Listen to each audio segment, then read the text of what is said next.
Isang magandang umaga po sa inyong mga kapatid sa Panginoon. Muli po narito po tayo upang mag-aral ng salita ng ating Panginoon sa umagang ito. At nagpapasalamat po ako sa Panginoon at mayroon na naman po ibinigay na time upang ang inyong pong lingkod ay makapag-hatid ng mabuting balita mula sa kanyang mga salita. Sa umaga pong ito ay narito po tayo upang matuto, upang mayroon po tayong gabay sa ating buhay bilang isang mananampalataya. Higit sa lahat, sa ating pong sitwasyon ngayon sa panahon nito, ay marami po tayong dapat na ipagpasalamat sa Panginoon. Tayo po bago tayo magumpisa, hiling ko po na tayo po manalangin sa ating Panginoon. Humingi po tayo ng gabay at pangunawa upang malinawan po natin ang ating mapag-aaralan po sa umagang ito. At nagpapasalamat po ako sa Panginoon at nariyan po kayo. Muli pong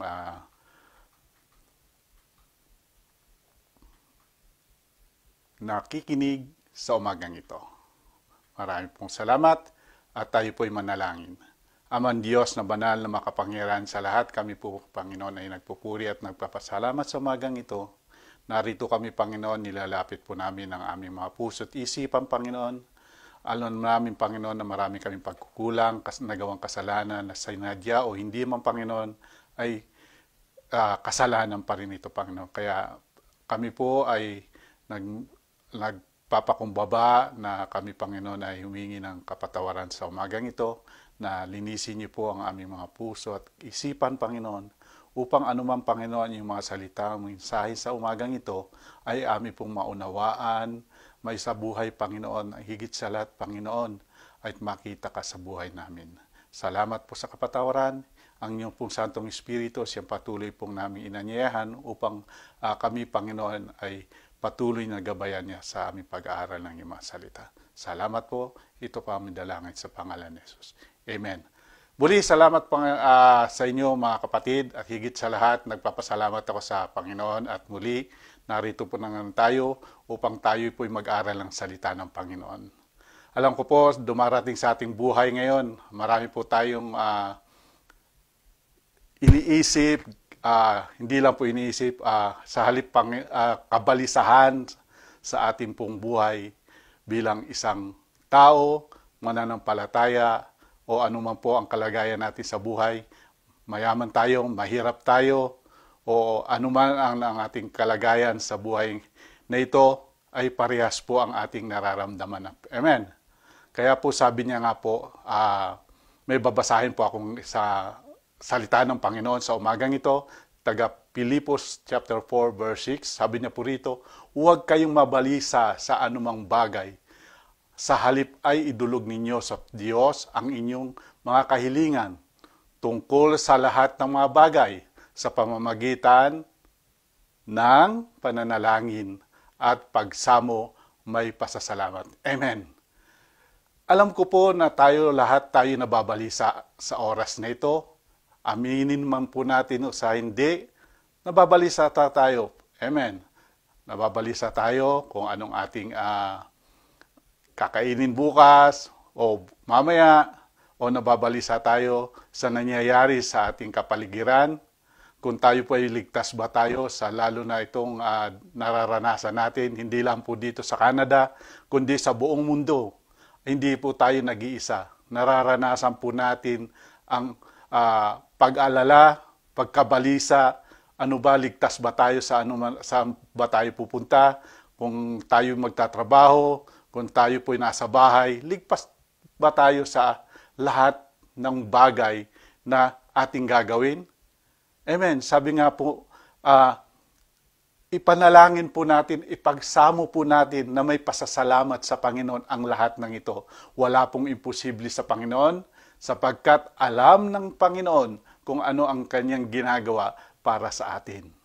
Alam ng Diyos at alam ng ating Panginoon, Jesucristo, kung saan niya tayo dadalhin, kung saan niya tayo idadalhin sa isang napakagandang lugar na dapat nating paghandaan. Amen.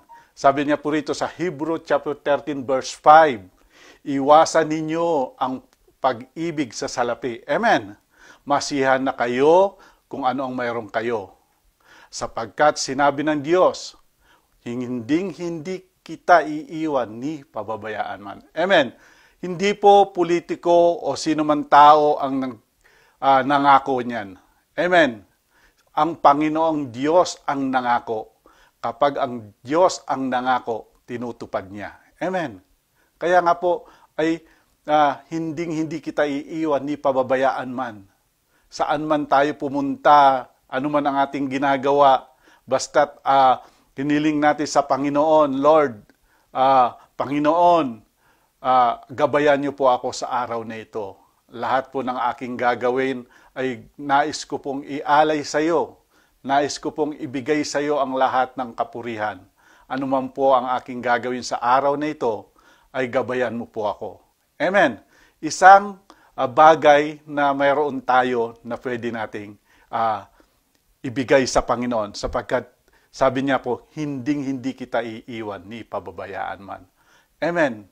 Napakasarap ng pangako ng Diyos yan. Huwag nating iisipin na tayo iniwanan ng Panginoon. Iniwanan tayo kung mayroon man tayong dinaranas ng mga pagsubok sa buhay ngayon. Ngunit nariyan ang Panginoon, siya ang nangako, hindi kita iiwan ni pababayaan. Kaya nga po, naalala niyo po ba ang kwento na nangyari sa Bible?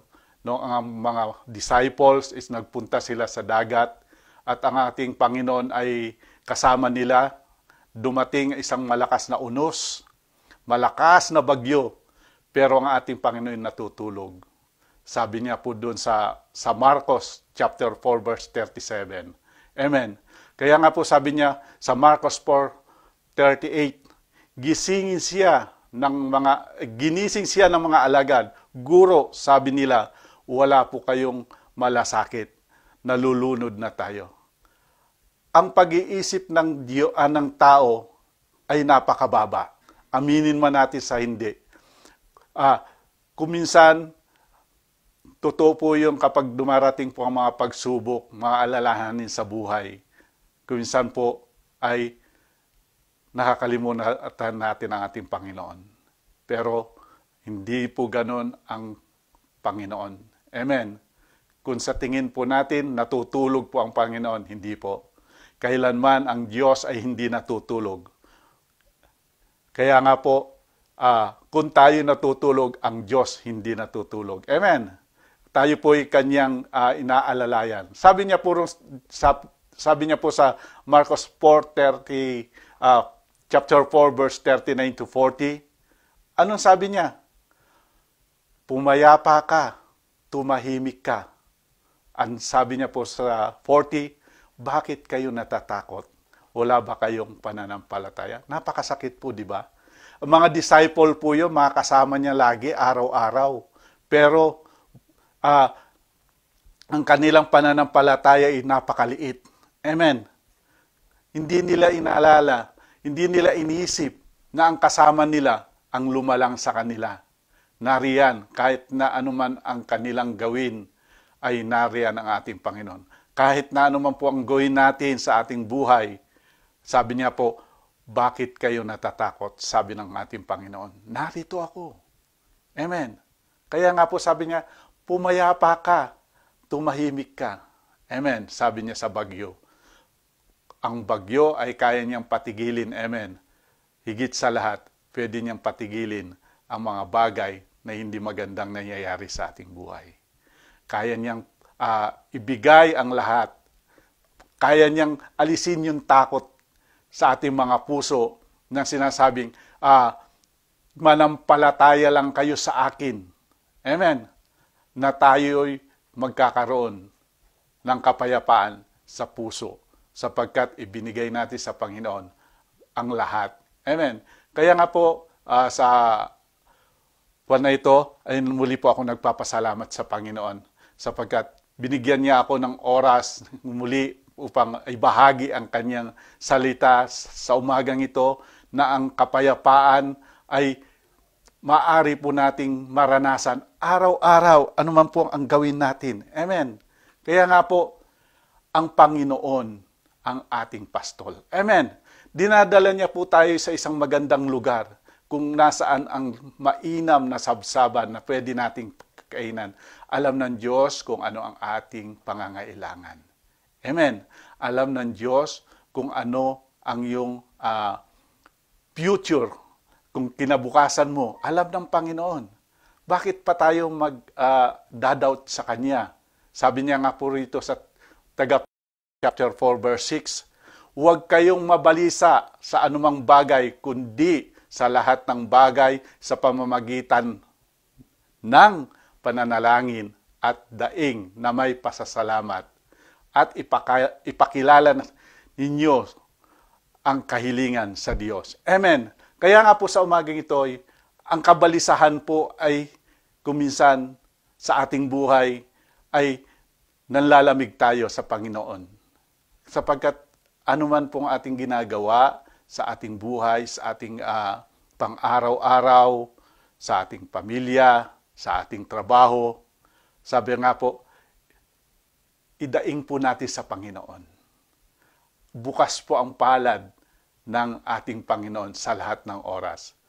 Manalangin at daing na may pasasalamat sa Panginoon. Ipakilala po natin yung ating kahilingan sa Kanya. Amen. Alam ng Diyos kung ano ang ating pangangailangan, pero hinihintay ng Diyos na tayo lumapit sa Kanya at sabihin natin sa Kanya kung ano ang ating kahilingan. Amen. Parang isang anak, alam ng ating mga magulang kung ano ang ating gusto. Ang gusto ng Diyos ay ang gusto ng magulang is magsabi tayo kung anong ating gusto. Amen. Ganun po ang ating Panginoon. Alam niya at alam niya kung ano ang makabubuti sa atin. Amen. Kaya nga po sabi niya is ipagkatiwala ninyo sa lahat ng bagay ang inyong kabalisahan sapagkat siya'y nagmamalasakit sa inyo. Amen. Nagmamalasakit po ang ating Panginoon. Kaya nga po, huwag po natin kalilimutan, number 1, ipagkatiwala ninyo. Amen. Ang ating kabalisahan sa Kanya. Sapagkat ang Diyos ang nakakabatid ng lahat. Sabi niya sa Pedro verse 5 verse 7, ipagkatiwala ninyo sa Kanya ang lahat ng inyong kabalisahan, sapagkat siya'y nagmamalasakit sa inyo. Ang Diyos ang patuloy nagmamalasakit sa atin. Amen. Hindi lang po nagmamalasakit, kundi sabi niya po rito sa Philippians chapter 4 verse 7, at ang kapayapaan ng Diyos ay higit pa sa kanyang natin maunawaan ang pagbantay sa inyo ng mga puso at mapag-isip sa pamamagitan ni Kristo Jesus. Amen. Ang kapayapaan ng Diyos na higit pa sa nating mauunawaan. Amen. Napakabuti ng Diyos. Ang kapayapaan ng Diyos ay patuloy nating mararamdaman. Amen. Sapagkat binigay ng Diyos yan. Regalo ng Diyos ang kapayapaan sa bawat isa sa atin. Purihin po ang Panginoon sa umagang ito sapagkat hindi lamang po sa lahat ng oras ay pwede po natin gawin ang ating gustong gawin. Sa oras na tayo po'y nagkamali sa mga desisyon natin, is ipagkatiwala po natin sa Panginoon. Wala pong imposible sa Diyos. Wala pong imposible sa Kanya ang lahat. Higit po sa lahat ay kung ano po yung request po natin sa ating sarili, sa ating pamilya, sa ating kaibigan, sa ating trabaho, ipagkatiwala po natin sa Panginoon. Sapagkat ang Diyos, alam niya ang Kanyang ginagawa.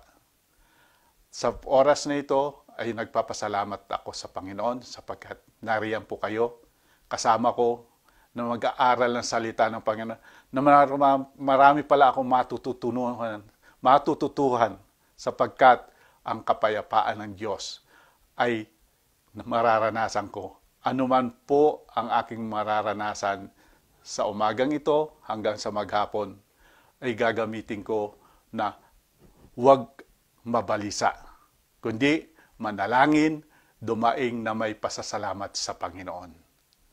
Ipakilala ninyo ang iyong kahilingan sa Diyos.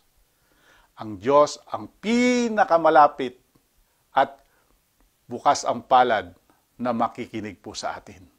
Sapagkat ang Diyos ang siyang lumalang sa atin at ipapakilala sa inyo ang mga kahilingan ng Panginoon sa inyo. Amen. Napakabuti ng Diyos sa umagang ito.